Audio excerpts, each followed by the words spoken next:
నడిపిస్తున్నా, నేను ఈ మతాన్ని నడిపిస్తున్నా అని ఫీలింగ్ వస్తాయి కదా. అందుకని 85 మంది ప్రతినిధులు, 85 మంది దేశంలోని వివిధ ప్రాంతాలకు సంబంధించిన వాళ్ళు, మత పెద్దలు, వీళ్ళందరూ కలిసి డిసైడ్ చేస్తారు ఎవరనేది. త్రిసభ్య కమిటీ అప్పుడే ఆయన డిసైడ్ చేసేసాడు. జుడిషియరీ నుంచి ఉన్నటువంటి అక్కడ వాస్తవంగా ఎన్ని వాళ్ళ మతపు జుడిషియరీని సపరేట్, మనకు మళ్ళీ ఏమి ఉండదు.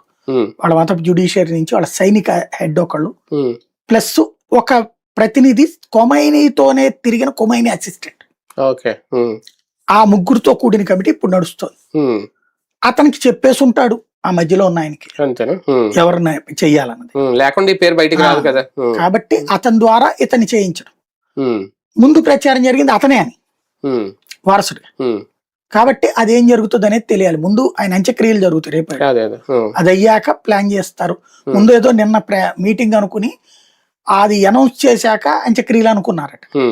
ఈ లోపు ఇజ్రాయెల్ వెళ్ళి అది పేల్చి పడేసింది అది. దాంతో మీటింగ్ అవ్వాలని అసలు అందులో ఎంతమంది బతుకున్నారో తెలియదు. ఇప్పుడు ఇలా ఎన్నుకోవాల్సిన వాళ్ళు ఎంతమంది బతుకున్నారో తెలియదు, కాబట్టి అది కన్ఫ్యూజన్ ఉంది.